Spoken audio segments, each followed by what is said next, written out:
I've distributed earlier this morning that they put together. And I know they have some other items for the intersections that they'll be reviewing with us. And then just after we have this whole discussion before the end of the meeting, I'd just like to touch base and pick up on our membership discussion that we were going to have last time, but then we lost a quorum and a couple of members had to go. So, and then just to note that Jason Federico will be joining us at some point. He'll pop in. So thank you. And I'll turn it to Jim. Thanks, Lauren. We will endeavor to be expedient so that we have plenty of time for the membership talk. There we go. Whoops. And I'll share screen.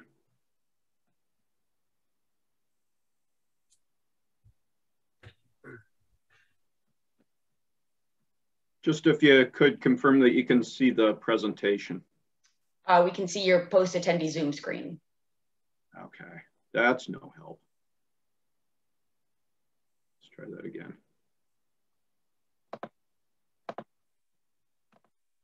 Oh. It's kind of a funny thing. Screen one in Teams is the inverse of the way it is in Zoom. So I always get cut up when I switch to Teams. We can see it now, though. All right, great. So as you know, this is the working group for the Elm Street Engagement and Design agenda today. I know it's been sent around, but we'll do discussion of the status and update of the public input survey, section concepts, and we'll talk about next steps. One of those key next steps is second public forum on the 7th of June. And then, of course, as Lauren was mentioning, the membership discussion and any other business you want to discuss. So real quick, I'll go through status. So as you know, we've had a couple additional work group meetings under task 1.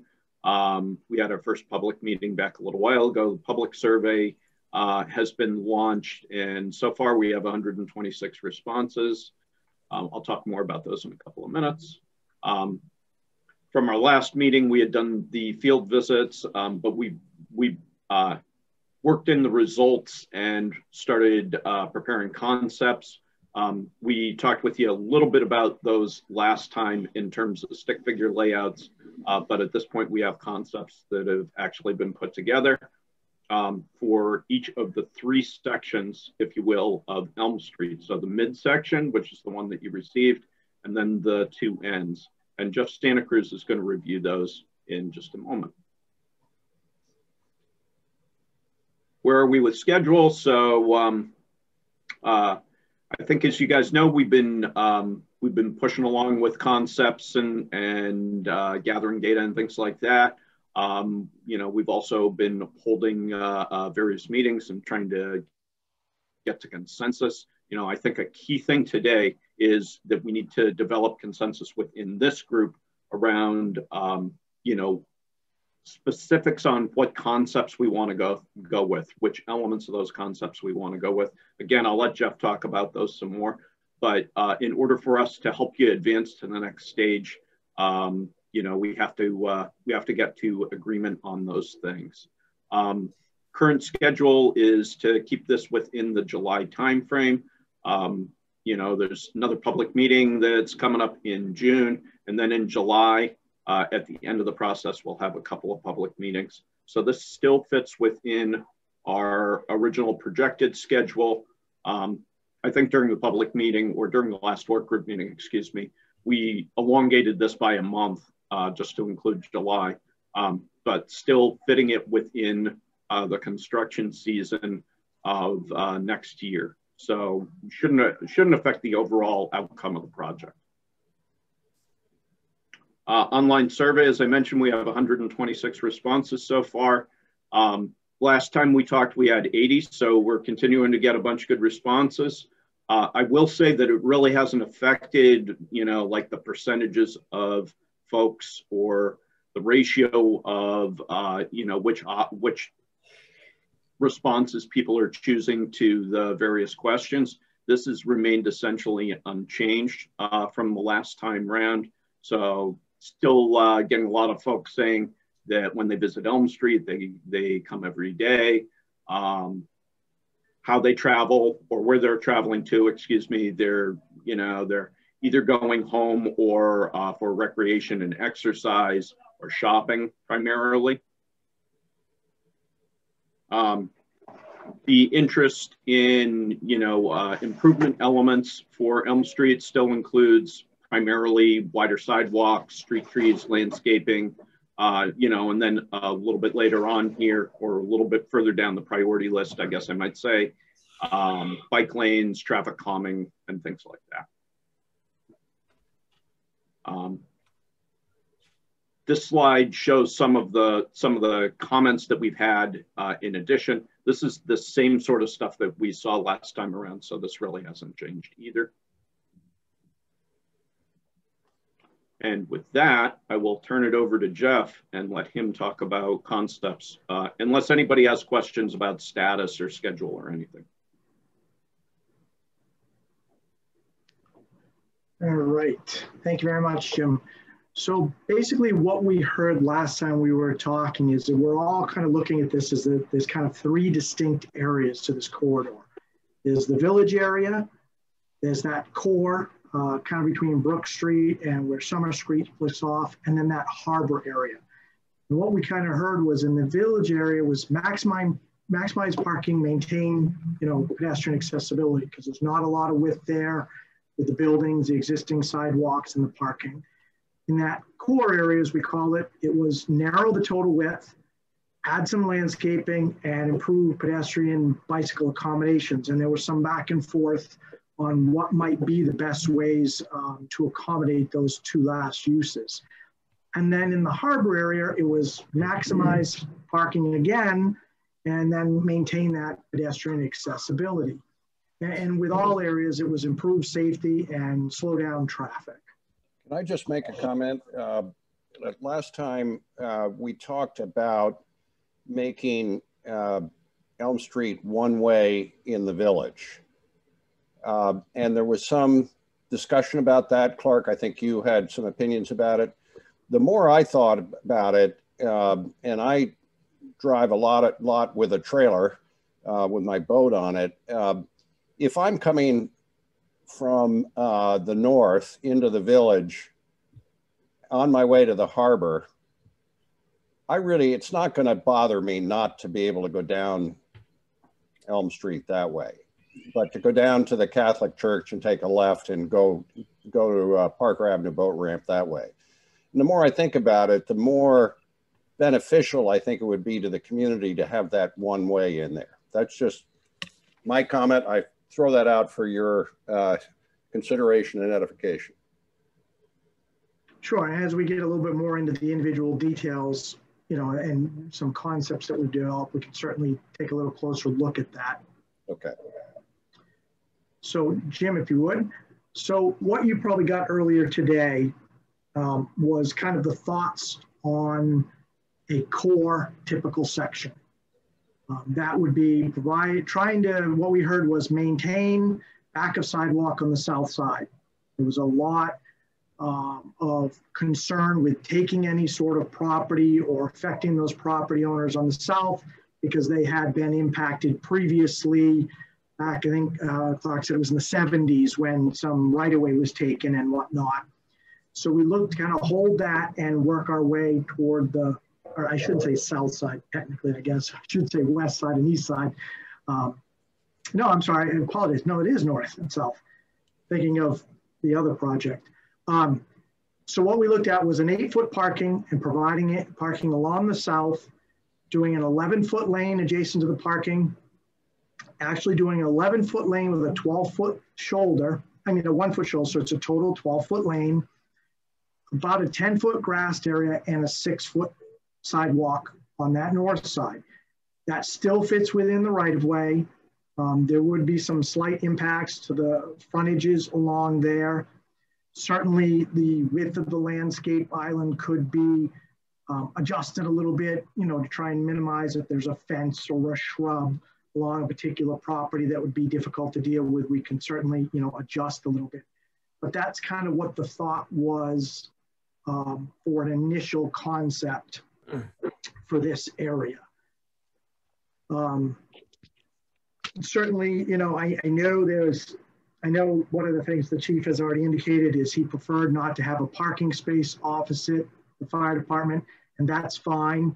What we could do is just maybe show a little bit of a 2-foot or 3-foot grassed area there, so it's not enough width for officially a car to park, but allows the fire truck more room to maneuver through there. I will tell you, I am not anticipating that's where the actual crosswalk is. I just kind of wanted to give an idea of what a bump out would look like on this corridor if we were to do it. I actually anticipate it is going to be closer to the existing crosswalk to the west, past the driveway to the safety complex. Jeff, could you just go through the numbers again? Sure. You said that there's no taking, and we don't want to do any takings of the neighbor's front yard. Right. But from the south going north, what the width of the sidewalk, parking, drive aisle, grassy Jim, area, and sidewalk is again? Sure. Jim, could you zoom in a little bit to that area that has the dimensions on it, possibly?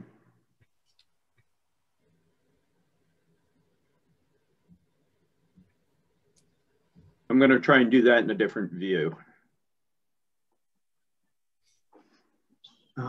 Yeah, you just got to go. Yeah, there you go. Oh, there it is. Yeah, zoom in a little bit more. Yeah. You would. If it'll let you. So basically what we were looking at is, it's hard because I don't have the pointer. It looks like 6, 8, 11, 11, 10, and 6. Right, and the one piece you're missing is there is a little 1-foot shoulder there that was just too narrow to try and throw a dimension in, but that is a 1-foot kind of shoulder between the edge line and the curb line on that other side. Oh, whoops. Sorry. That's all right. So that kind of is, like I say, the approximate 8-foot is the narrowest parking spot we like to consider as a parallel spot, just given opening doors. Not everyone parks right. Not everyone parks up tight to the curb line. With this, some of the considerations you have to have is, with a 6-foot sidewalk, are you comfortable allowing the, say, less comfortable bicyclists, i.e. the younger kids and stuff, from being on the sidewalk and sharing that space potentially with adults? The one advantage of going to this narrower width and narrowing this up like this is it does act as traffic calming, and it does slow traffic down through here, which means the more seasoned and maybe mid-level bicyclists will feel more comfortable on this short quarter-mile stretch, being able to be in the lane with cars. Riding around the community and seeing a lot of the different roadways you have, short of the major state roads like 28 and whatnot, a lot of your areas already are, 11 and 12 foot wide. Maybe they've got a 2-foot shoulder in some areas, and your bicycles are sharing them now. So it's not like we're departing dramatically from what else is happening in the community. One thing we talked about was possibly doing a 14-foot wide lane on each side to kind of provide the official shared use area. Obviously, that has the downside that it does keep the pavement wide. It does result in slightly higher travel speeds as people get wider lanes. So this is kind of what we thought was a good balance. Now, if for some reason you said we want a 7-foot sidewalk on the south, we would take it from that green area, the landscaped, and cut that down to, say, a 9-foot. If you wanted to widen the north side sidewalk, the issue to consider is there are some telephone poles that if you you can see them here, they're just on the edge between the sidewalk and the landscaped area, so they wouldn't actually impact the width of the sidewalk in terms of usable area in those areas. So this is kind of what we thought was a good balance between the different things we talked about. So what I'm going to do is I'm going to jump to the other concepts and then kind of come back and get comments overall, just so you can kind of see maybe how the different pieces fit together.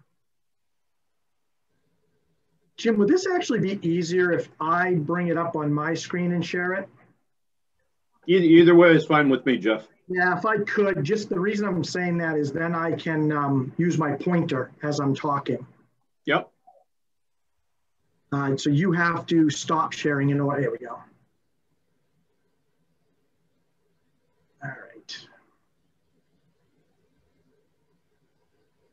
So the next piece we took a look at was kind of this entry into the village area. And kind of as you mentioned, right now this is very, very narrow. And so for the current time, oh, wait a minute, are you actually seeing my screen? Sorry. Now can you see this screen? Sorry. Yeah.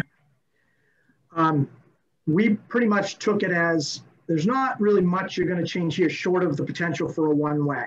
So taking the one-way kind of flow off, we kind of looked at trying to create this entry into the village. A couple things we looked at is the existing last parking space actually ends right here on my plan. And to the current center line, it's about 8.5 feet, which means that lane is only 8.5 feet in that area. And I think, you know, we kind of showed that picture last time of the SUV there and how tight it felt. So what's happening is cars are actually coming around this corner, sometimes in the other lane to avoid this car, which then requires these cars to move over. So what we looked to do here is we actually took out this parking spot, kind of built a bump out that actually kind of guides you from these parking, kind of points right to the back of that space and provides, I think it's 9 3/4, almost 10 feet here. That allows us to do a couple things. It allows us to get a crosswalk in here, which the closest crosswalk is actually further down at Main and then further up here at Stevens. The other piece we did was we actually kicked the sidewalk over further, kind of lined it up with the edge of the sidewalk as you're approaching Stevens. And that does a couple things for us. It gives us a consistent kind of roadway cross-section through here in terms of width. It allows us to add more parking. So even though we've taken one out here, we've gained like 4 more spaces over here than what's there today. We had also been charged with looking at how do we potentially connect this piece here, the old Highland Ave, as a pedestrian bicycle corridor.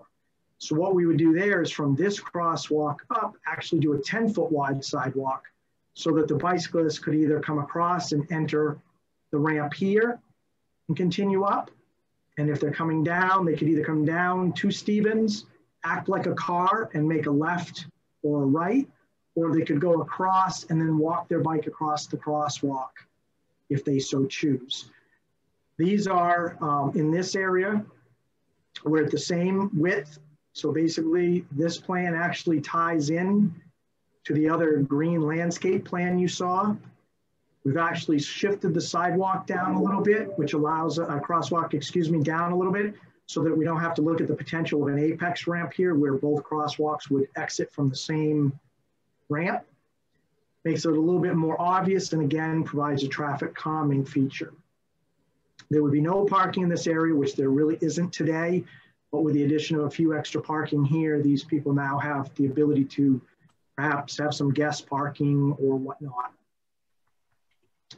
So that was that piece. And then we did take a look at what you had done previously down in the harbor. So what we looked at was a couple different options. We looked at Summer Street being one way in, 15-foot wide, so it's a little bit wider so the fire truck getting through here doesn't feel pinched, especially where it's a curb. The little bit narrower 11 and 12-foot lanes down here further back weren't as much of a concern because there's no actual center island.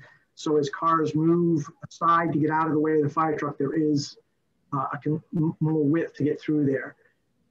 Coming down in, we changed the angled parking through here into parallel, added parallel on the side around the corner.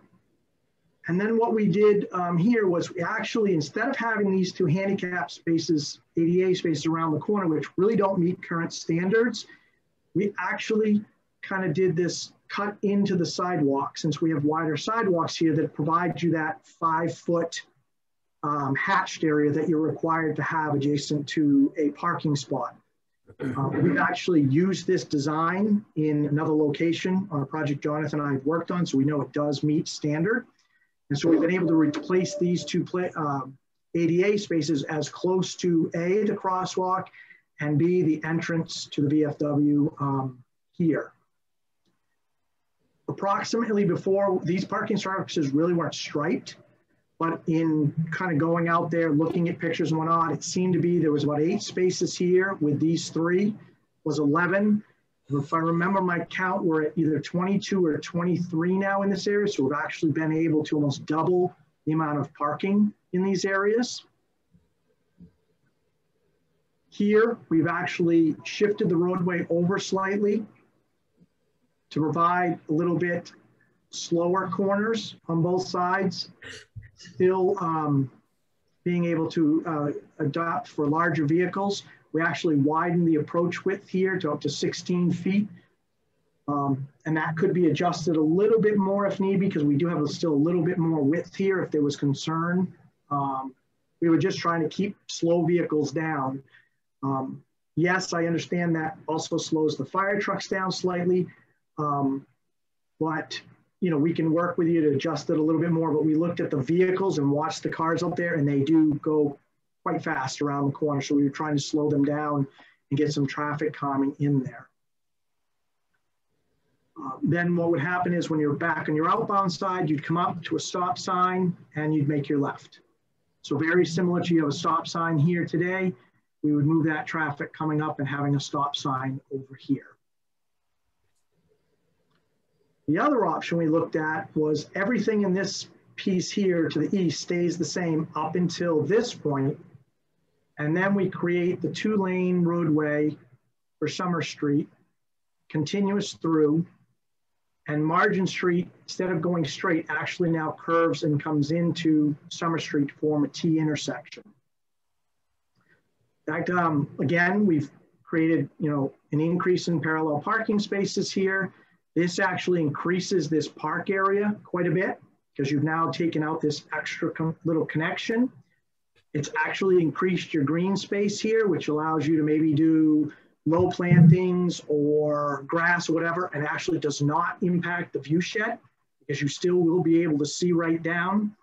One thing Jonathan and I were kind of joking about, that if you actually built this area up, you could build it so as you're coming down Elm Street, the grass sits up and you actually see the ocean right over the top of the grass. So you're actually kind of hiding this road in the background to kind of increase that kind of look to it.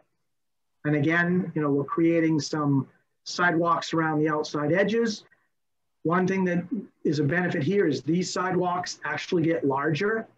They go from the face of the existing buildings out. They vary in width, which allows you to have maybe some possibility of some street trees or maybe some outdoor seating, some outdoor dining, or something along these pieces that you don't currently have to kind of bring some of these amenities into the area.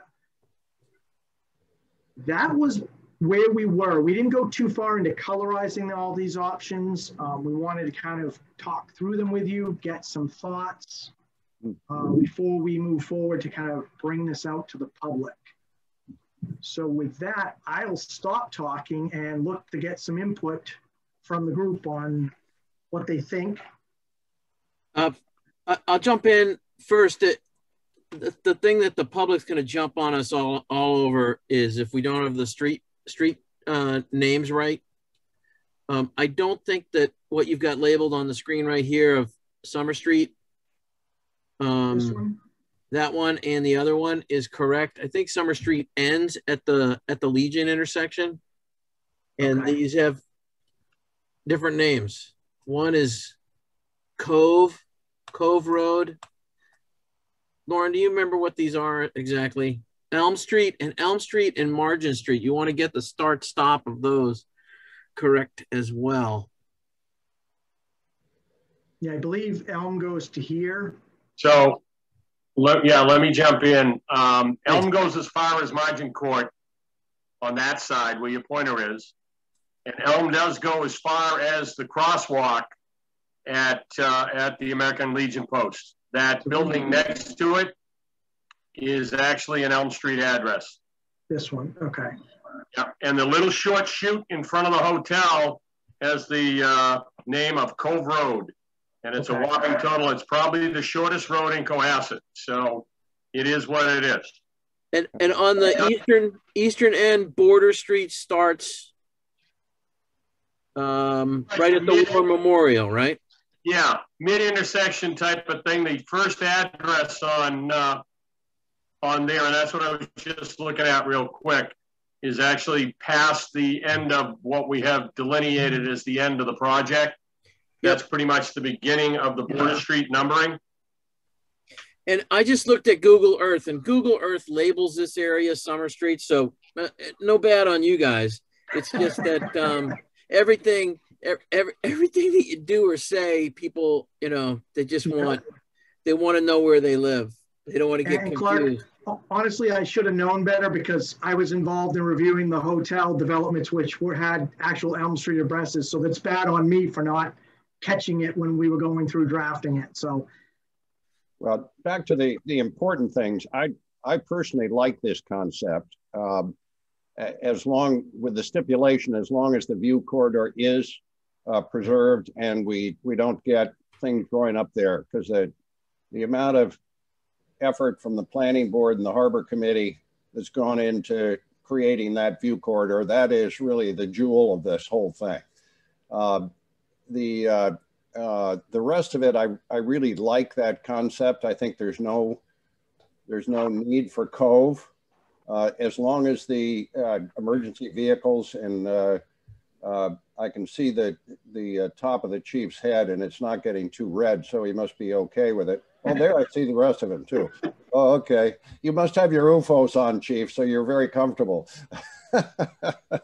But I personally like this concept very much, as long as with that stipulation that the view corridor is preserved. So let me jump. Yeah, excuse me, Jeff. Just let me jump in, because these are the couple of things that came back from residents that live right on that island. One, and I mentioned it to Laura, and I've mentioned other couple of souls, is people moving westbound coming down to Elm Street from Border Street. The stop sign at the end there is nothing more than a suggestion for most folks. Yeah. They come through that at speed, rolling stops, I guess, and then they continue along their merry little way. And that's one of the concerns of the neighbors in that area. So that's why I was the one that originally made the comment, because this is what was brought back to me by the residents down there. What if we went one way, so eastbound toward the harbor on that little short chute that's alongside of the island, you know, the major island, and then put parking where you put parking, so that anybody coming from Border Street would have to go down Cove Road and make a stop and a left. Yeah. So would that calm the traffic? So that was one piece that the neighbors down there brought to me, was the stop sign. And the other piece was redesigning that little, you know, the entrance of Cove Road back onto Elm Street / Margin Street, so as to slow the traffic there. Their concerns were, especially the folks that lived at 110-4,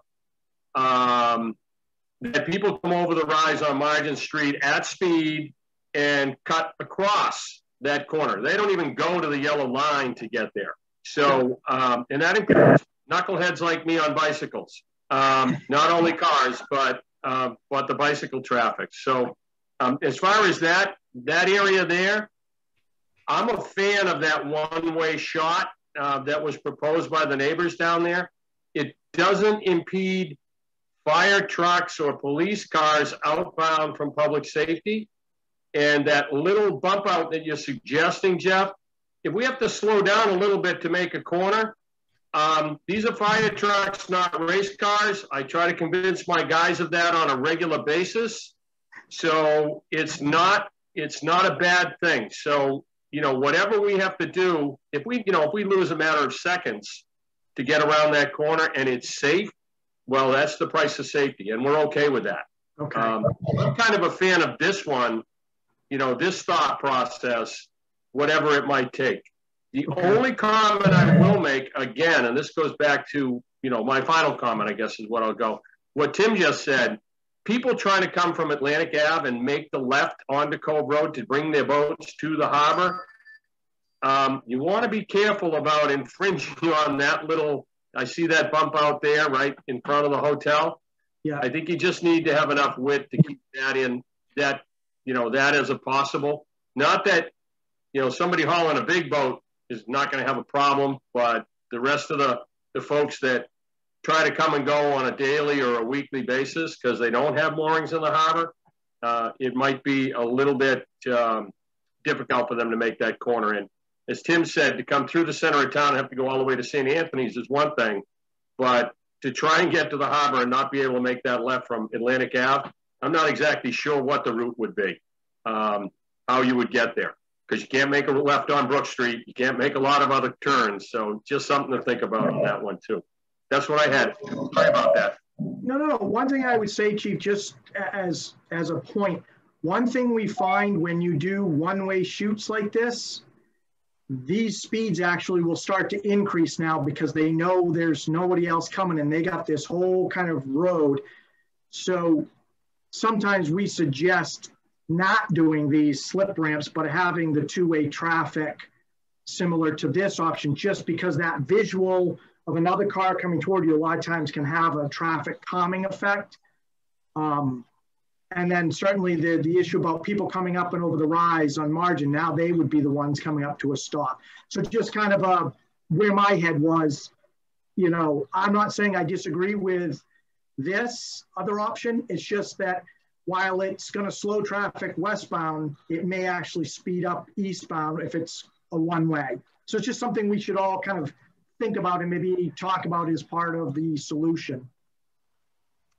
To add an additional stop sign on that easternmost corner, if we went to one way, that takes care of that business too. Certainly, yeah. I mean, you could look at doing a stop sign here and stopping them here. It's just, are they going to treat that stop sign here the same way they treat this stop sign up here? If nobody's coming from this way, are they going to do the rolling stop? Somebody from Houston, Texas trying to call me. I wonder if that's junk or not. So, yeah, no, I hear you loud and clear. I'm just, again, these were the thoughts that came from the neighbors on what they see. And that's all, really the only thing I was really trying to bring up. No, I agree. Because and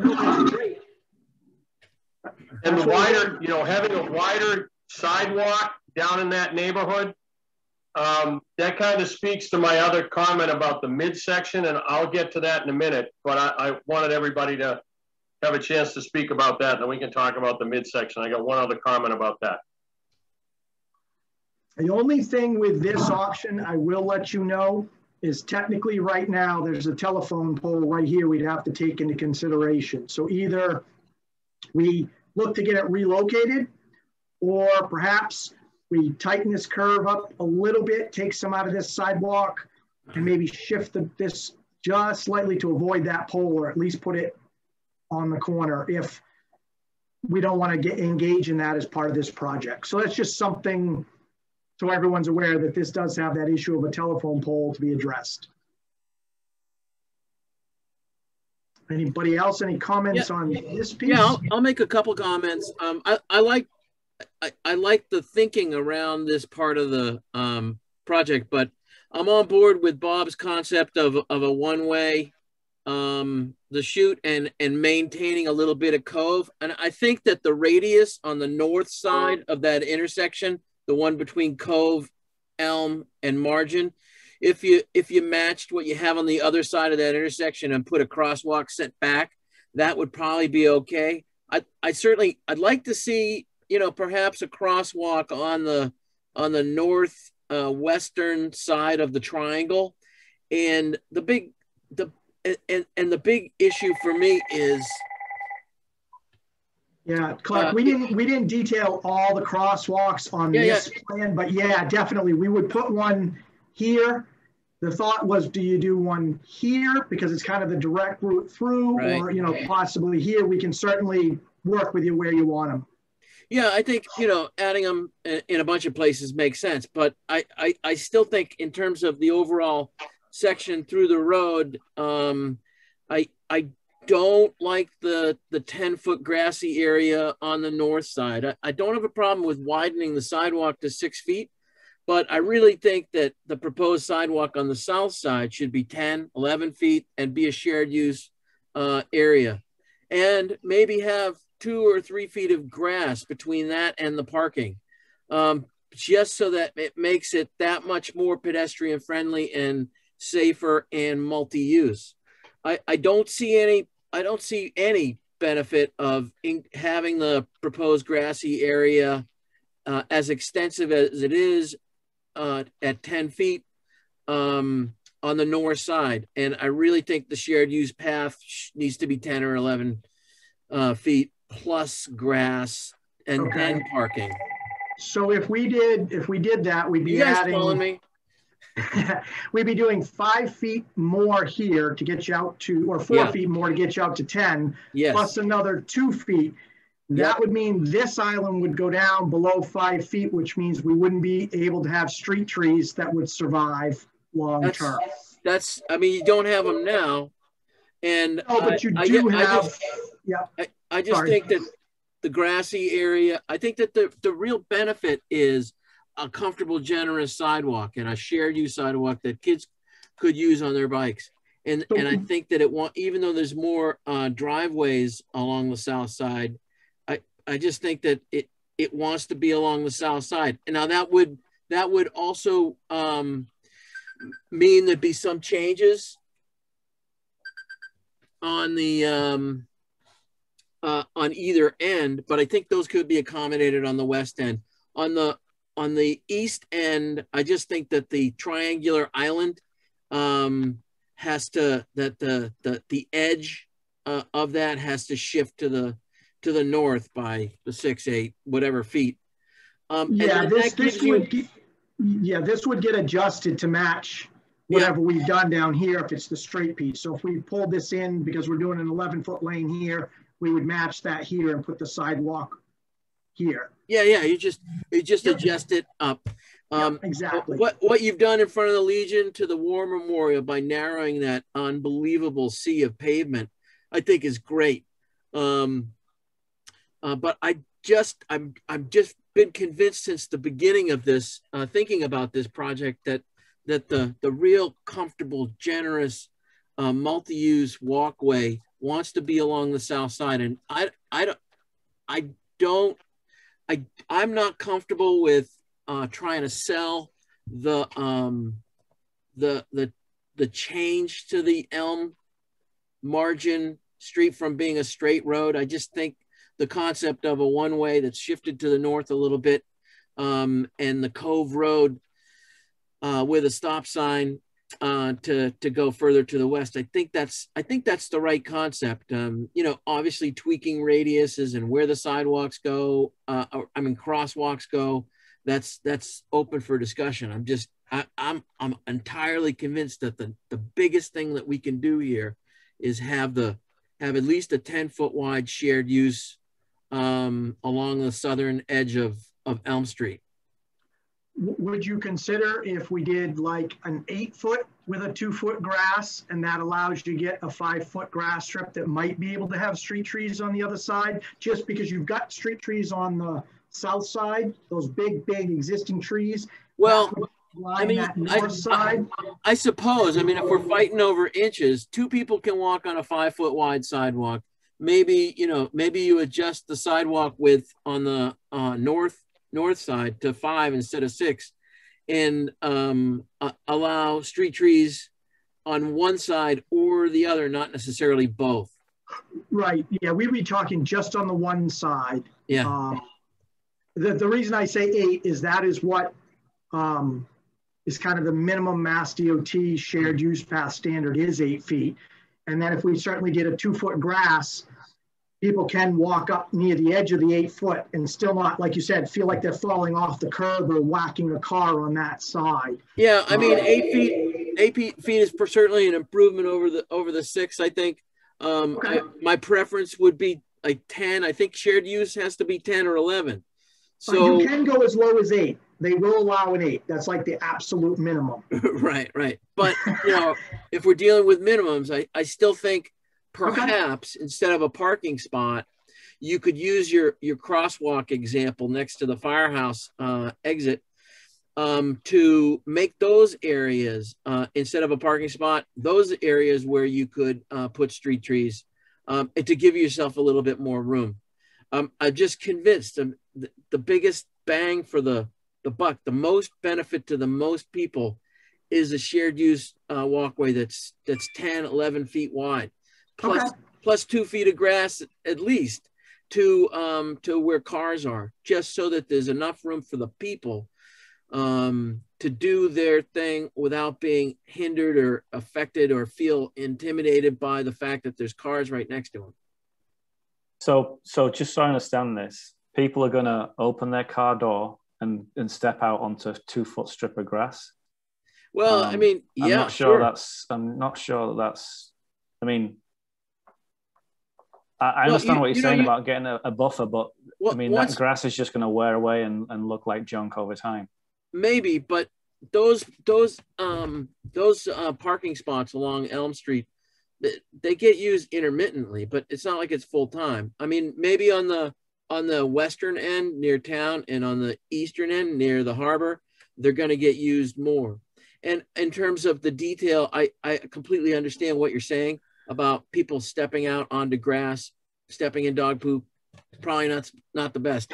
Those kind of details are critical, but in terms of 10 or 11 feet of a shared use path on the southern edge, that it's just one person here. But since the beginning of this thing, that's going to give people, pedestrians, little kids on bikes, a really generous, comfortable area to do their thing that they don't have now. So let me jump in real quick again as observing traffic on Elm Street for 40 years. I completely agree with Clark that south side of Elm Street is where all the kids are. You know, there's some traffic on the other side of the road. It's walking traffic, but the number of bicycles or anything else that I've ever seen on the north side toward the firehouse are minimal at best.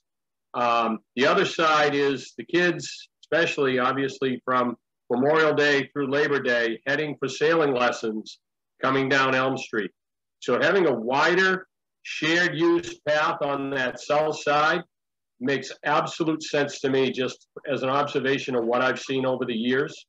So widening that out and taking some of the green space on the other side, I think also makes some kind of sense. So, you know, Jeff, your thought process of 8 feet, I don't know the difference between 8 and 10, Clark, I don't know if that's going to matter that much, as long as it's wider and safer, and it creates a little bit better sight line for the kids that are riding that sidewalk, that they don't have to worry about cars backing out of driveways. That's not a bad thing. So a lot of driveway cuts there, guys. So that's the one thing I worry about the kids on the sidewalk with the bikes. Right. But as you all know, adults on bicycles do not ride on sidewalks for the most part. Right. If you ever saw me on a sidewalk, shoot me. Okay? No, that's not going to shoot you, Bob. There'll be no shooting. And this is recorded, so yeah, definitely we would not admit to that on tape. So, so another question I have is if everything wants to shift to the opposite side as it's currently shown, and we just admitted that there's more driveway openings there, so that means we're actually showing less parking than we have if we flipped that to the other side. If we had more parking on the other side, we've got less driveways that impede the number of parking spaces that we could get. Would people be open to flipping parking to the opposite side? Can I say something? Yeah, can I say something? So, in context of the connection from the village to the harbor, literally to the harbor, if we shift the road to the north side or eliminate the green strip on the north side, the roadway aligns with the opening at the very far end at the harbor, number one. Number two, the wider sidewalk on the south side, as Clark is promoting, is also something that aligns with the opening at the north end of the new condominium project at the harbor. And the fact that the housing on the south side is already closer to the street than any of the houses on the north side makes it much more sensible to try to sell this to more residents on the south side by having more dimension in front of their home, by shifting the road to the north and having the green or walkway on the south side, because that gives them more dimension between their homes and travel lanes. I'm in favor of widening the sidewalk. I'm a proponent of 8-foot walks, not 11-foot walks, but that could be worked out as details occur. Yeah. That whole thing connecting into the village center, if we end up with a one-way at the village going into the village, that means that the wider sidewalk connects all the way down to the main corner at the bank in the village center, because we now have eliminated a travel lane that's squeaking by the bank. And this whole thing has more continuity all the way to the harbor if we do that. Right. The second thing is if you look at the studies that we've already done, there's the possibility that with the parking on the south side being intermittent in this middle section, you could possibly have street trees at the end of the parking spaces, which gives us the street trees and the landscape systems on the south side, where the people have actually lost landscape because there was a taking many, many years ago. At the far east end, where the triangle is, when the road is shifted to the north side, it gives us more room in the triangle. So if you do this alternative, you have more room in the triangle, more space in the triangle. If you do the other alternative, where we don't have this one-way sweep, you have even more space in the triangle in front of the condo project, and you're not putting as much landscape in front of the houses on the north side in order to make the turn onto Border Street. Though when the road shifts to the north, when it shifts to that north side of the road, the dimension from the right-of-way lines or from the back of sidewalk out to the curb line can come all the way around over here to Summer Street. So you have a uniform dimension all the way down the street to a curb line, which allows for parking, allows for a wider sidewalk, and it allows for street trees. If in an intermittent pattern in the middle section, for sure. Once you get down here and you need more parking, then you start to lose some of those opportunities for having continuity in the street trees. I suggest that you look at the studies that we've already done, because there's already been some thinking about how this might work out in terms of connections to the harbor, context to the Captain's Walk, and also easing these huge amounts of asphalt at these intersections and making some of these intersections a little bit more efficient and more safe, and having pedestrian crossings where they're most meaningful relative to getting to the harbor. That's the key thing. The harbor connection is really, in this case, about pedestrian walks and hierarchy. Just to jump real quick back to Jonathan's question about moving the parking to the other side of Elm Street. As Mike just mentioned, that there's already been the taking on that south side. So part of the problem is that there is no parking in the driveways, or very little parking in the driveways, because the driveways for the most part are fairly small or short. That's part of the issue there. That's why those folks are driven out onto the street. On the other side of the street, being the north side, everybody has a long driveway because there was never a taking. There's very seldom are there cars parked on the opposite side of the street, unless you have a situation where all the parking on the other side's already been taken. So that's just, again, it's just an observation. So I wouldn't be, I know the folks down there would prefer that the parking be left where it is, just so they can access their houses. Again, that's what the comments that come back to me from the folks that live there. That's just another comment.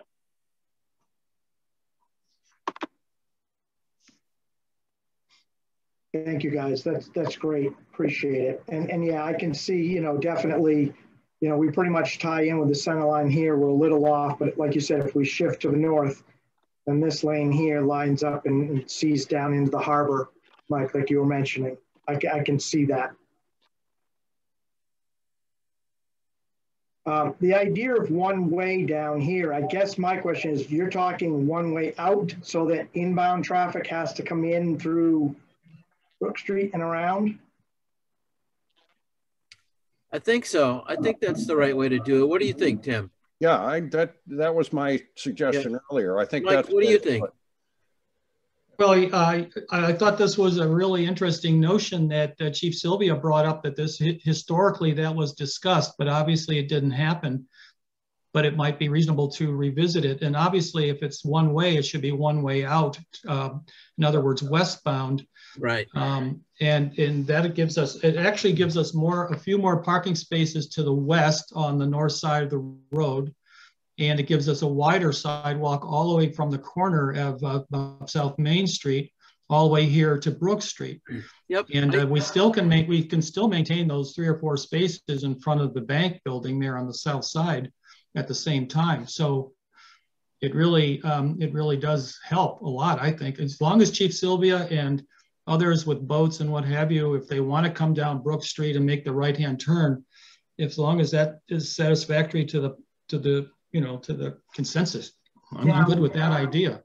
Would Brook Street, if I could just real quick, would Brook Street stay two-way, or would you look to have Brook Street one-way northbound only so that people kind of make the right? Because one thing I noticed when I was down there is there were a full-size tractor trailer delivery truck parked on Brooks, and it was tight to get around that truck. Well, you know, if you make it one way to the north, that means that theoretically you have more parking on that street, because right now you don't have any parking because it's 2 ways. That's right. So you could get either a wider sidewalk on the let's call it on the east side, and or you get just a parking lane and a wider one-way road, one-way travel lane. So that's a reasonable question. The only issue with that is if you're coming down Elm Street toward the village, you go one way to the intersection down by the end of the bank where the old market used to be. Then if you want to come back to, say, go to French Memories, you have to take a very sharp left. That's the only drawback with making Brook Street one way. Otherwise, if we can solve that one, I'd be all for it. And just a question, Bob, in your recollection, when this was proposed before and not considered, do you know what the thinking was? Was it just trailers, or was there any other reason?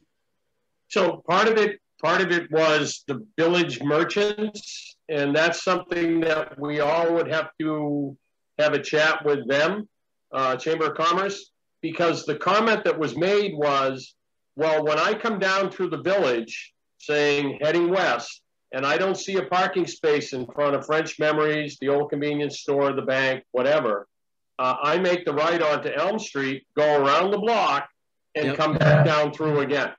So the merchants were one of the ones that weren't big fans of the idea of Elm Street being one way for that purpose. So, you know, I think that no one really discussed Brook Street being one way at that time. It was just that short shoot of Elm Street that the conversation was that it's just not wide enough to do everything that they wanted to do, and that included parking on both sides, hence the reason they put the cutout in front of the bank, and to do everything else. So, you know, I don't think, Tim, to be honest, there was a lot of pushback from the neighbors or even the merchants on Elm Street, namely, you know, Fleming's or the real estate offices. Their pushback was more they wanted their parking. And if we were to create additional parking on Elm Street, you know, past where the last marked parking space is, because we're now not worrying about a travel lane there, there might be some, you know, it's a trade-off, but it might be one that people would be willing to look at. Yeah. Well, plus if it's one way on Brook Street, parking on Brook Street, you've got that person who can't park in front of French Memories, comes around the corner on Brook Street. Now he finds a parking space around the corner where Right. now there isn't any. Well, I just wanted to make one point relative to what we're talking about. I think that making Brook Street and the end of Elm Street one way may make sense to a lot of people in the context of the larger project, where we're really trying to rethink both the ends and the middle of Elm Street and make this connection for both things. So in this larger context, people may have a bigger appetite for change. I mean, I think that a lot of folks in Cohasset just don't like change, but if they're convinced and it's a part of a big project that has overall tremendous benefits for pedestrians and kids on bikes and stuff like that, I think that we might be able to sell it. And I really think it would be important to put it in as a concept to get public input as a part of our next public forum. Definitely. Because, you can always change it back, but that's if right. you sell One of it, the options anyway. Tim, do you agree? Are people in Cohasset change averse? I won't comment on that, Clark. No. I mean, all right, you personally. I'm working on 10-year time horizons in the harbor. A couple of comments. First of all, I did suggest to Tom Hamilton that he join this meeting. I don't know whether I know he was trying to. I don't know whether he ever made it or not. But he's here with us now. What's that? Tom is with us. Oh, he is. So, Tom, you may be able to comment on the. It seems how your real estate office is right there on the end of Elm Street. What having one way there around and then the one way Brooks coming the other way. What do you think? He's probably You're on mute, Tom. You're on mute, Tom. While he's doing that, the other thing that we should keep in mind is that gas station is going to be redeveloped. And I haven't seen any plans of that, but hopefully the planning board will be involved with that, and perhaps we can make that really fold into this whole concept. So can you hear me now? We can. Yes, now we can hear you and see you, Tom. You look great. You do too. I sent you a couple of messages because finding you guys on the planning board site is not easy, but I finally figured it out. It took me 30 minutes. So you ought to be more user-friendly to start with in terms of your Zoom link. But yeah, I've been through, I think, making Elm Street one way from Brook to North Main maybe twice. And Frank Smith and I both objected to it early on because it was important from a visibility standpoint that people be able to drive into the village and get down Elm Street to the Cohasset Harbor Inn and see a friendly real estate office and see a friendly gift shop. I think the business has changed now, so it's not as important as it was to have good retail frontage on the street and visibility from people arriving in town. I think people arriving now all have picked out the broker, and you become a destination and they figure out you got to go around the corner. Elm Street parking is a disaster, and it's getting worse all the time with less and less spaces. And I went out, Chief, and I measured the distance between our front door side and the other side of Elm Street, and it's exactly the same distance as where the parking space is. And why I can't get them to redo a line and why the police department is so intent on stopping us from parking there is kind of beyond me. I've heard complaints about the fact that the sidewalk's too narrow for people with a baby carriage with 3 kids in it or 2 kids in it. But with telephone poles and the trees narrow the sidewalk much more than having a couple more cars with their mirrors sticking out on that side of the street. So it's a phony argument. Why they persist in it is unclear to me, but I think there's some, politics going on You dropped off. You froze up on us. Okay. The Wi-Fi is not particularly good there in the village. So you can't hear me? Oh, there you are. There you are, Tom. I don't know. I guess it says my internet connection's unstable. I apologize. Yeah. Can you hear me? Yes. Sure can. Parking's always been an issue. And it's getting worse all the time. Frank Smith relies on people being able to stop and go and deliver their lamps and pick up stuff. He's got big semi-trailer trucks. At 11 o'clock this morning, there wasn't a parking space left on the street. So I've been parking, I guess, across the street in the space that this compact used to have until they decide to do something else with it because nobody's in the bank anymore. But I've been here for too long, 47 years. I've never seen an accident out there. I've never seen a time when the fire truck couldn't get through in an emergency or an ambulance. So to a degree, cutting to widen the street, I think is a good argument. Making it one way now, if that opens up more parking spaces, more spaces, I think I'm for it. And I think Frank would be too now.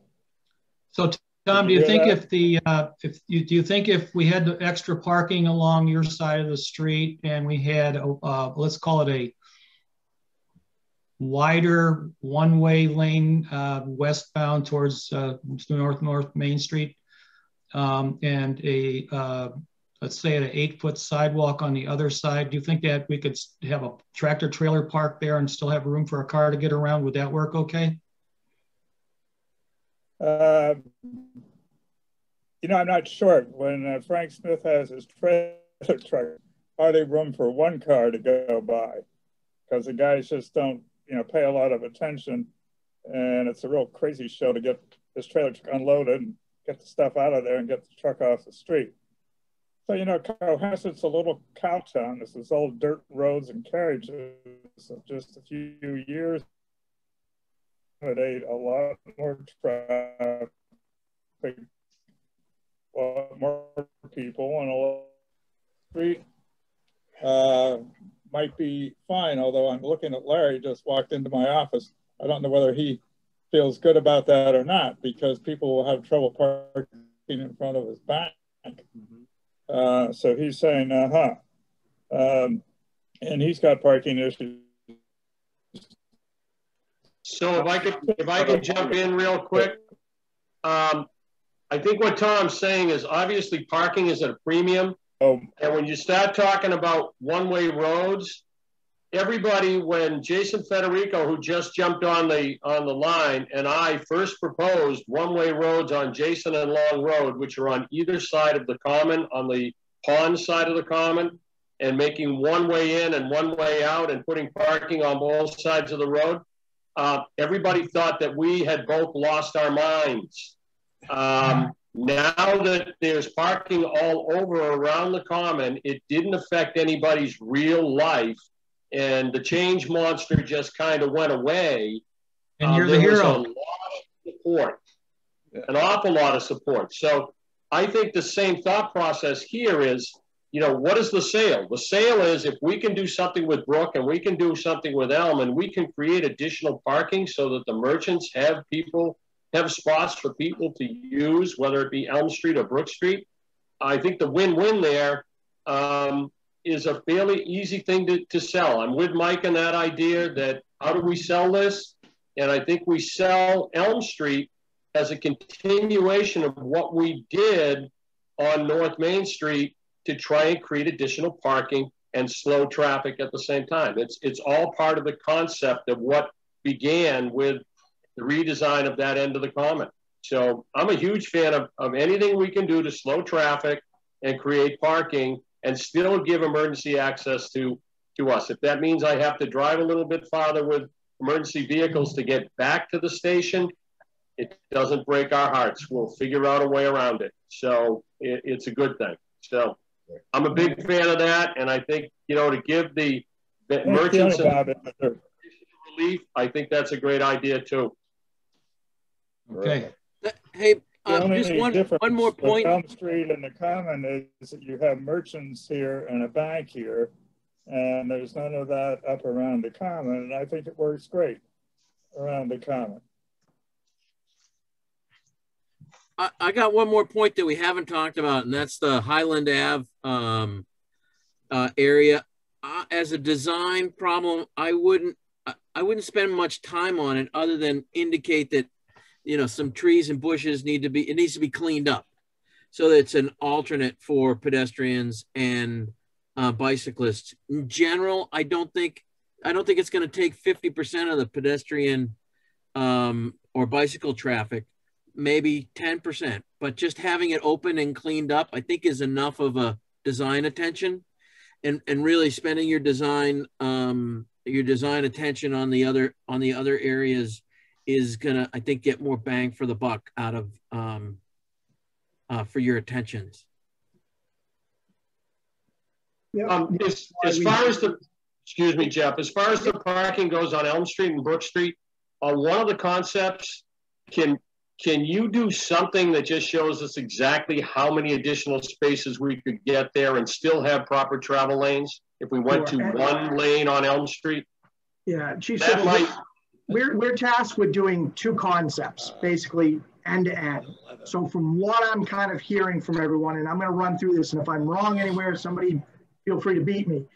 The corridor, we're going to shift north. I think we all agree to that, whether it's an 8-foot or a 10-foot sidewalk on the south, and we shift everything else north and adjust the landscape. Kind of seems like everybody's on board with that generally.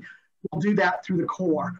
On this end, we'll keep the concept we've drawn, and then we can certainly then draw a concept that shows one way with all the parking in the lanes like we talked about. That'll be option 2 and how it ties into that core piece. Then on the harbor, we'll make the tweaks as you've suggested to the two concepts we've got drawn, whether it's one way, you know, southbound with the return on the Cove Road, or whether it's realigned Margin Street. And those are the two we can bring to the public, knowing that the two ends can kind of be interchangeable depending on what people kind of want to see and not. Does that kind of make sense to what I've been hearing overall? Yes. That's good. That's exactly what we need to do. Is we need to just have a couple options that are a part of our overall sort of consensus here as to a direction for directions. I think that's good. And Jeff, along that line, I think that second concept is how do you maximize parking through the entire corridor? Yeah. And I think, you know, the option down at the Cove is maximizing parking. One is maximizing parking, and one in the Village is maximizing parking. So maybe that's a good thing, and people can either buy in or buy out. Yeah, and I was just taking a look. I'm going to share my other screen for a quick sec. I actually have the Google up. You know, you were talking about this left turn. And let me know if you can see this screen now. No. What I'm seeing here is if we don't have an inbound lane. Jeff, not yet. We can't see it yet. Oh, sorry. Thank you. Did it share my Google? Yes. Okay. It's not, usually it shows me a little box around it. So what I'm seeing here and hearing everything you're saying, this left is tougher. So since we don't need this inbound lane, we could actually shift this over so the left turn is actually got a little more width here and it's a little easier to turn. It's not so sharp right at the end. It's actually a little smoother and starts back here. So the car actually sits here making the left out, which makes it not quite as sharp because the cars can be aligned straighter to the intersection than making the little swing right at the end. Yep. So I think we can certainly, let me go down. So realistically, this is going to be ugly, but I'm going to do it. But Jeff, you can see that from the last parking space here that's on the right-hand side of your screen on the Google thing. From there all the way down to that, almost to that stop line, you can add parking in that stretch. Yep. Yeah, and you can bump out the curb line down in that vicinity where the stop line is, And you now have also the same thing happening on the other side of the street, the bank side of the street, where you can move that curb line, get a better sweep, and it gives, that's the origin of the wider sidewalk all the way down. Yep, I agree with you. So this is almost the kind of the curb line somewhere along there. So the car actually would sit here coming out. This would bump out. You may actually be able to get a crosswalk in here now. Because if the car can come up and be aligned a little bit straighter, there may be room with a bump out here to actually come across here, which you don't have today. And maybe the crosswalk is right there where you've got your cursor. That's, I mean, no, I understand, but maybe you take that out in order to put more parking all the way up to this spot, and instead we maybe do it down here so you can exactly. Yep, I hear you, and I'm visualizing it as we're talking. This was that left turn that, like I said, if the car starts back and is a little straighter in here, it's not such a sharp, it doesn't feel so sharp. Right. You can start back a little sooner. So yep, that allows us to bump this corner out, shorten the actual pedestrian crossing, which makes this more advantageous maybe than this piece here. Yeah, we just need to get make sure that that right turn lane there is generous enough for the fire trucks and all, because the other side of the street is sometimes pinched just around the corner there with the angled parking. There's that first stall that sticks way out. So yeah. And the good thing is now the fire truck would be starting here, which actually puts it closer to this area in terms of being able to swing. So this radius, instead of being, you know, an 80, 90 foot radius, maybe we can do a 50. Yeah. Type of thing. But certainly, you know, we can take a look at that. And that's, I mean, a final design detail, we can tweak that and do an actual turn. But yeah, we want to show the public as close to what we think it's going to be. So if we come back with it moved a little bit, people don't panic too much. One other point about that stop sign you're talking about, Jeff, is that's another one of those rolling stops. People look to their left and keep right on rolling, and you've got people walking across to the coffee shop trying to get run over. They're playing Frogger in front of the coffee shop. It's not a good thing. Okay. Yeah. Well, maybe tightening that up, you know, making it still work for you, but tightening it up for cars isn't a bad thing then. Yeah, I'm with Mike on the idea that, remember, that is a major response route for us. Just about everything that we, you know, from the 3A corridor to everything on the north side of the town, or I should say west side of town as we're looking at it, that's how we get there. So it would be helpful if, you know, whatever we do, that we just keep that in mind. Yeah, certainly. What about proposing some tactile pavement at the beginning of the village and at the beginning of the harbor, so that there's an audible and texture sort of definition of those areas? You can.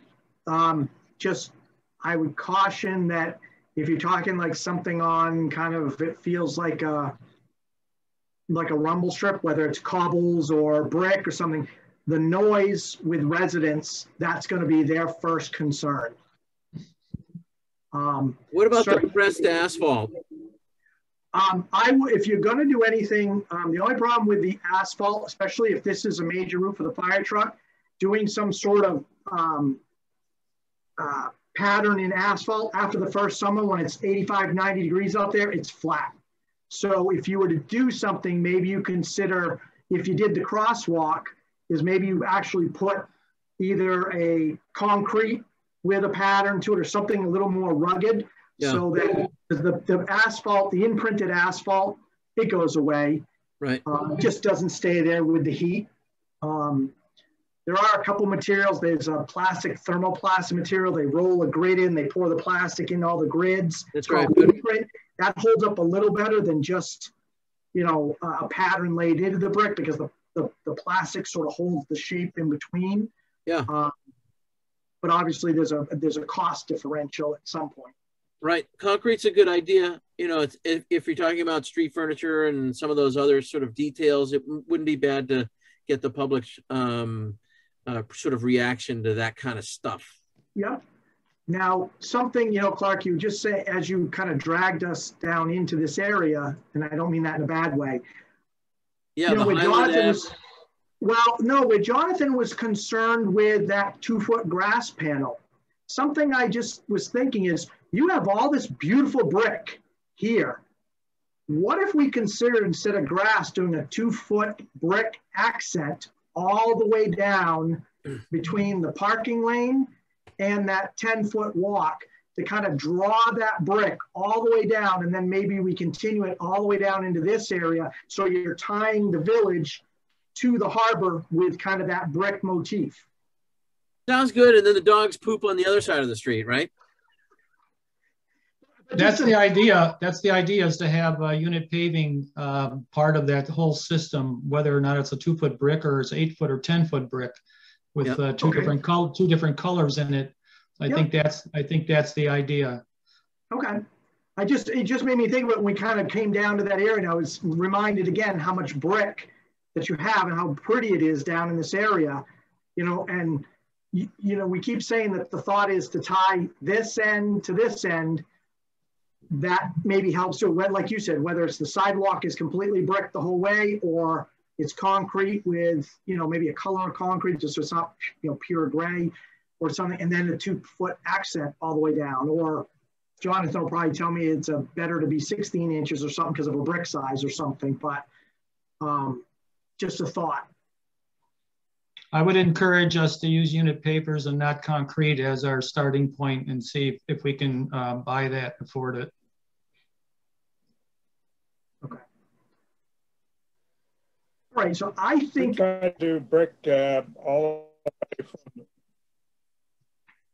We tried to do brick all the way from the intersection of Ripley all the way down to almost the fire station. And there were a couple of select people who absolutely were totally opposed to it. They were concerned they'd get their high heels stuck in it would be uneven and unstable. Obviously, they don't spend a lot of time in Boston, but I think it would have looked wonderful. Well, I think, Tom, we managed to get some brick accents, but that's the— I mean, we've got some perfect examples of, we got perfect examples right now on the corner of Elm Street and North Main Street, South Main Street, that are those brick, those brick corners. As there's also some up at Ripley, that brick is perfectly smooth. There's no joints. It's all butt jointed. There's no heel places for them to get stuck.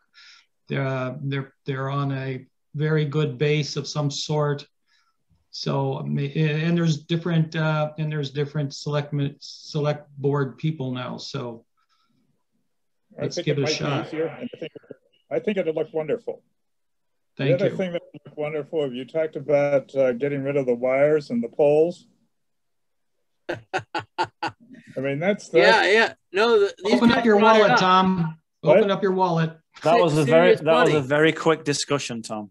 Well, you know, if the whole town would agree to pay for it in their electric bills, which was proposed before, it was like 10 cents a month for 20 years, and the town voted it down. And I think that's certainly to make downtown Cohasset look maybe 100% better. Right. Absolutely. We could go back to town meeting. Maybe people have gotten smarter over the years. Well, several people have told me they think the town has changed. The complexion of the town has changed. You have a lot of more young people who spend time in the village and would appreciate that change. Also, you'd have more room on your sidewalks, because the poles are right in the middle of this, take up a third of the sidewalk in places. Well, that's exactly right. And that's an issue relative to accessible route standards in terms of minimum width. So, yep. One thing also, one thing to keep in mind too is that I recently got a call from my good friend Mitch McConnell, who tells me that Cohasset is going to come into some of Uncle Joe's largesse in the amount of over $100 million. So this is for infrastructure. So we should keep that in mind, that there is a gravy train coming. I have no idea. It's supposed to be for infrastructure, and if we can divert some of that to burying the power lines, all for it. Yeah, some generations would thank us. for being very wise people. One other thing to think about with burying the lines, not to discourage it, but it will likely elongate schedule because you gotta coordinate with the utility companies and all the homeowners in the area. So just something else to consider. Just a quick question, just Jim or Jeff. What is a round number for by the mile for putting wires underground? Because it's not just electric now. We've got town fiber that's on there. There's Verizon, there's Comcast, there's everybody. If you look at the poles going down Elm Street, there's a smorgasbord of who we have to deal with. We actually brought this up. We had a little graphic, Chief, last time. Fortunately, I think you might not have been with us. The base cost is somewhere between $800 and $1,000 a lineal foot. And that all depends on what's on the pole. Then you've got to look at every property owner has to be on board because now you've got to connect. So the properties on the north that you suddenly have to go underground 300, 400, 500 feet up to their house, you've got to figure in that cost. The town has to hire an electrician to tie into everybody's house because the utility company won't do it. So you got to coordinate with every property owner, make sure there's no issues with current code that have to be upgraded at the panel when they bring it in, because the power company, if there's going to be a change, they want everything per code. Then the other thing to consider is every one of the transformers that's on the poles out there, whether it's single phase or three phase, has to now go on the ground. So now we've got to look at appropriate prices based on working with the utility company and say, okay, we need to put single phase transformers and possibly three phase, if there is three phase in the downtown or down near the harbor, to accommodate commercial use. Those range, I had a picture actually from Chittenden Road, that subdivision over there, and there was a transformer because all those lines in that subdivision were underground. And you're talking like a 3x4 transformer that then has to have a clear path for them to be able to open it and whatnot. And that's a single phase. When you get to the three phase, some of those can be 4 feet by 10 feet long and the front opens up the other way. Then, like you say, you've got fiber, you've got communication, fire alarm if you have any. These are all considerations that can change, can change that cost potentially that need to be kind of taken in. So that $800 to $1,000 is based on some other projects that we've done in other communities. And there's the transformer in the middle and the bottom right there. So you have to find spaces for those. If we can't fit them, then you got to get easements and figure out property owners that are going to work with you or do takings, that bad word we were talking about before. So that is just a consideration. Not saying it can't be done, not saying it's completely insurmountable, but it's something that you have to kind of consider. That's actually the pole by the fire station that you were talking about, Chief, with all the wires up there. Yep. So as you can see, pretty much every one of those wires goes underground. And then each utility has their requirements. So the duct bank under the ground, power doesn't like to go near telecommunications because the power line creates a magnetic field which can interrupt communication lines. So they like to be like a foot to 18 inches apart from each other. So the actual width of that underground conduit now starts to get to be 4 or 5 feet wide and 2 or 3 feet deep type of consideration. So that figures into where's your drainage now go and how do we get drainage in amongst all this stuff. So there are a lot of things that moving parts when you start talking underground utilities. Jeff, just because I see that 2.2 to 2.8, unfortunately, we're talking about the Cove also, and we're talking about sea rise, and we know that far end of Elm Street floods. Is that something that would have to be considered also? Does that raise the price of this? Good. It's all going to depend on the utility companies and what they are considering as extra precautions. They may have to have, if there's any sort of underground structures or pull boxes or unit boxes, they're all going to have to maybe be special sealed units.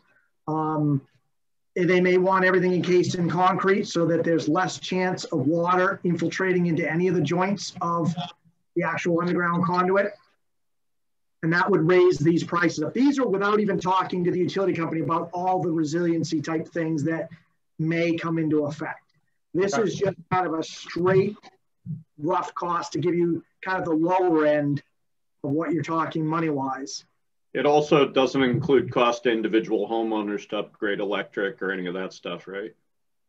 Right, it depends on how you do that. If the town is going to pay to tie all the way in up to people's homes, or whether that's going to be up to each individual landowner. It also, the design, the construction cost certainly isn't paid for by the utility. That's going to have to be on the town or some other funding source. They may or may not help with the design cost. That's kind of their purview. Some will, some won't.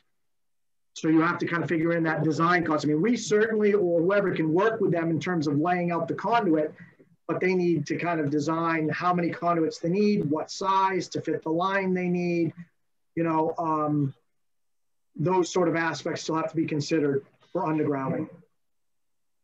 Yeah, so we'd love to help you do it, but there's a lot of considerations here, just, you know, to be aware of. I also know we're closing in on the end time for this, right? And will the Zoom meeting just end? If I remember correctly, that's kind of how it works, right? I don't have another one scheduled immediately after, so we should be all right. But I'm glad you bring that up because I just want to ask a question about schedule and where we're at, what we need to do between now and the 7th, and is the 7th still a realistic date to hold our forum?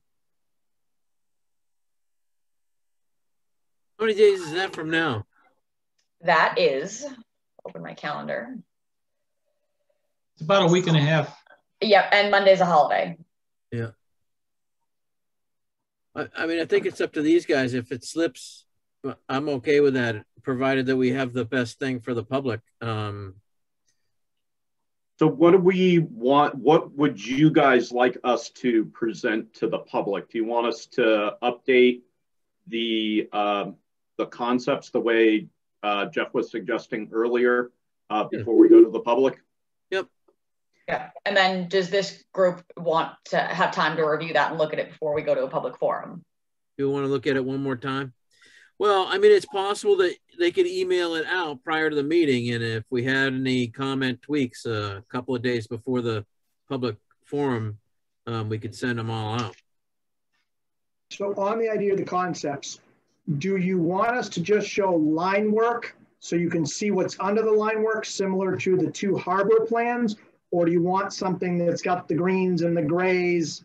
Yeah, I think the greens and the grays, and in order for people to understand it, and maybe have like, this is what it is right now, and then here's the new one. So it's possible to do them side by side as a part of the presentation to the public. I think the line overlays over the Google stuff is probably pretty understandable by the public as opposed to just line drawings. Right, but they like poche in the gray and the green for for areas. Yeah, that's like you were showing us, Jeff. Yeah, the core piece. Yep, definitely over a Google Maps because people just relate to those details. We can do side by sides, but I think that the resolution will get pretty tight. So it could be like one slide after another, so we can go back and forth if that makes sense to you. Yeah. Sure. Do you think that you would also introduce your sections, or the section in the main section of the center section of Elm? We certainly could. We could update that. Right. That sounds great. Yeah. I think that would be helpful. I don't think we need sections on the other 2 ends necessarily because they'd be too long. But the section in the center would be probably very useful. Not sure everybody would understand them, but you can describe them as like slicing through a pie or something. Yep. They told us first day of architecture school, slicing through a box of cereal. I think it was Wheaties. Wheaties. And they had a box of cereal and the Wheaties fell all over the place. Oh, okay. See, for us, they told us an apple because you can visualize what the inside of the apple looks like. There you go. Similar. I'm just looking at schedule. So today's the 26th. So that would give us, you basically would need us to turn something around to you in a week. with the holiday. Yeah, because the 7th is actually a Monday too. So you just have next week. Right, which is a short week with the holiday. Yeah. How about an extra week? Would that kill anything? I It think would help us, but Jim, it's up to you. so I'm fine with that. I will point out, let's see here. This is kind of the wrong schedule because I opened up another PowerPoint, but going back to the schedule. So I just want to clear it with everybody. And Lauren, I know you and I have talked about this before, and your feeling is that, you know, it's okay to take a little bit longer as long as, you know, you get the product and, you know, good product. And so it's fine with me. It'll just push things out on this end a little bit. We're starting to look more and more like the concept part of this is getting wrapped up in early August as opposed to late July. Well, instead of the 7th, what about the 10th, the Thursday? That would give you 2 weeks in one day.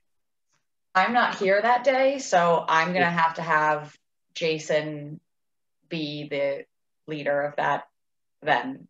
Or the 9th? What about the 9th? We have a planning board meeting that night. Oh.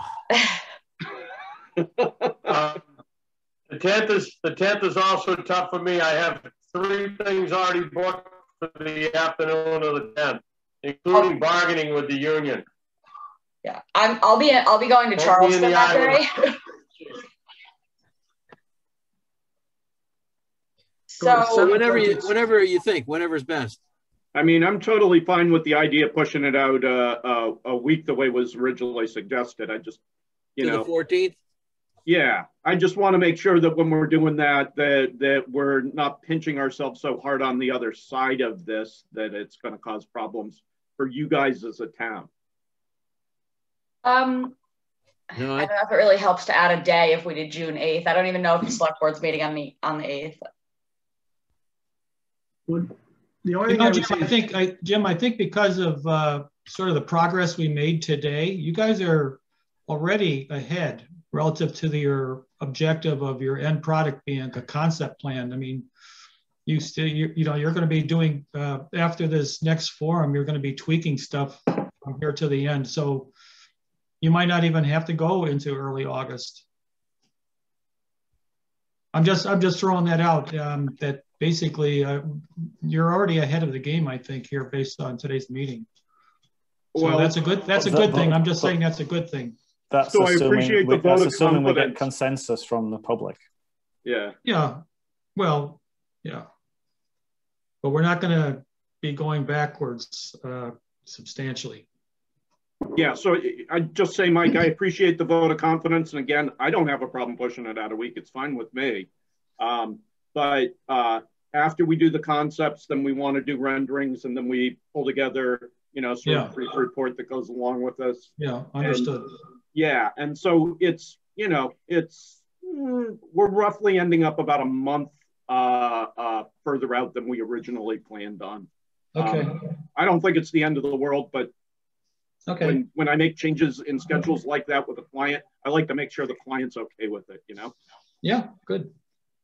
Well, Lauren has to answer that.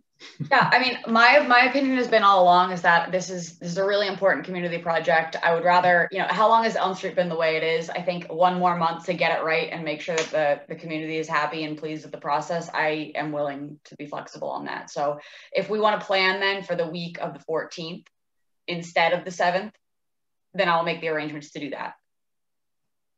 I think it allows us the ability to maybe get you something like, say, on the 9th or 8th or something, you guys to give us some comments. And if you can push it to the middle of the week on the 14th, it gives us the ability to adjust anything based on your comments. The only thing we would ask is if everybody has comments is maybe everything goes back to Lauren and kind of gets looked at and puts on one kind of set for us to review, rather than one person tells us go left, the other tells us to go right, and then we have to make the decision, do we go left or do we go right? That's fair, Jeff. That's fair. Yeah. So let me ask this, if I throw some dates out, if we plan a forum on June 16th and working backwards, can the Elm Street Corridor Group meet on the 9th?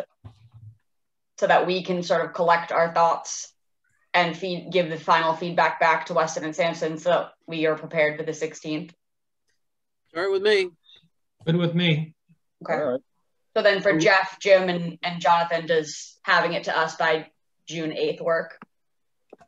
I believe I can. I know one of my junior engineers that's working with this on me is taking a little time, but I think we can work around that. Okay. What time would we meet with the general public? Would it be an evening meeting? Yes. Okay. I think that's all right. I have something else going on the 16th and that I can't move. And I want to make sure I'm not conflicting with it. Hold on just a second. I've got to sign out for dinner. Thanks, guys. Thanks, Clark. I'll see you. I'll see you at 7. Yeah. Thank you all. Thank you all. I think this was great. I really appreciate everybody's input, the feedback, the back and forth talking. That was great.